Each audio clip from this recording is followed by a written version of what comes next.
Howdy, Redesert Boy here.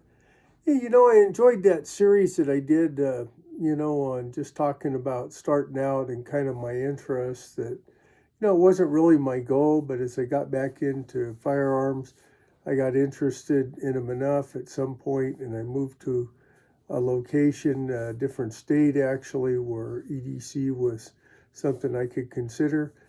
At the same time, I did start looking at long guns. So I kind of want to do a series. It'll probably just be three parts, this intro and a couple of other videos. But I did also, I mentioned, I know in that video that when I started out, I thought about what long guns I might want to do because I thought, well, really ought to have long guns too. Now, why is that? Why would you want a long gun? It's going to mainly I'm just going to deal with rifles and carbines, not shotguns at this time. Okay. So, uh, the main reason, I thought about it was, I wanted to, get some proficiency because I always seemed like I spent more time with handguns than I did with um, rifles or long guns, rifles or carbines when I was younger. So when I got back into it, I was like, well, I probably need to, just increase my proficiency. So first thing I thought about was a 22, just getting a 22 of some kind. Probably the most prevalent 22 that most people would get is something like a Ruger 1022, right? Not that expensive, 10 round rotary magazine, all kinds of accessories. Probably the most popular, most sold 22 that's around ever been around, and probably has eclipsed all the ones in the past. Would be my guess. I don't know that for sure, but anyway. So I started off. I didn't really want a semi-auto at the time. Also, there was kind of a ammo and kind of gun shortage going on. That's when I told you about getting my Ruger LCR because that's all there was available in 357. Well, in 22s, I don't know if there was that many 1022s available. I couldn't remember, but I know all of a sudden I started getting an interest in lever actions. And I said, I'm going to get me a lever action 22. First of all, it's a tubular magazine. They usually hold somewhere between 15 or 16 rounds. And I started reading up on this company called Henry, because I know that in the past there had been, I think, Browning and Savage and, Winchester. A lot of them have all made, 22 lever actions. But that's what I ended up doing. And so what I ended up doing was going and getting like this Henry Golden Boy here, which is kind of the fancier model. And we can see that it's empty. There's nothing in it. And it holds, if I remember right, something like between 15 and 16 22 long rifles. Plus, it'll also shoot 22 longs and 22 shorts. At the time I bought the gun, the ammo shortage was so severe, the only 22s I could find so that I had some kind of ammunition for it were 22 shorts. So I went ahead and bought them. There was only 100 rounds. And so I bought them. I still have them to this day.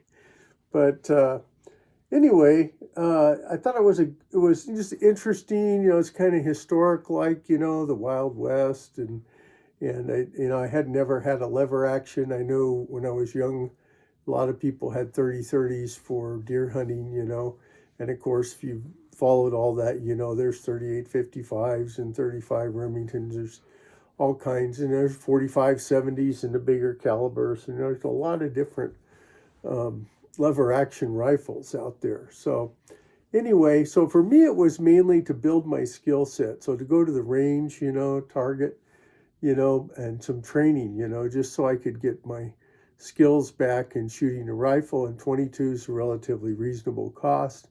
And so that's why I went that direction. So, kind of the areas I think, we probably think about would be, target or going to the range, skill building, probably home defense, and then, possibly hunting, right?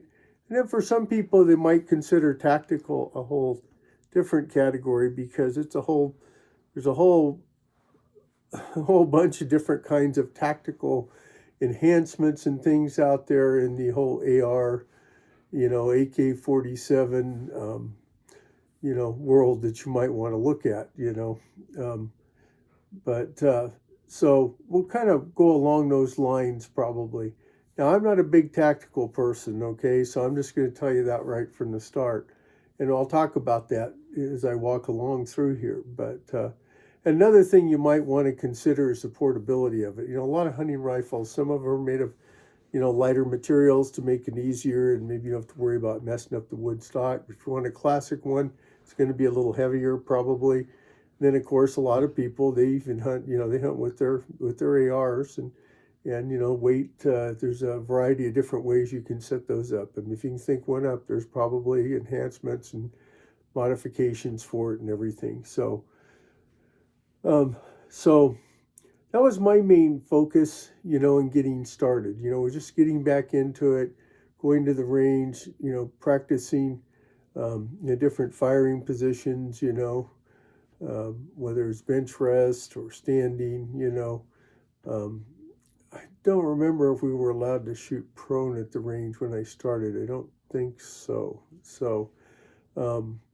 Yeah, maybe we were. There's a couple different ranges I was going to.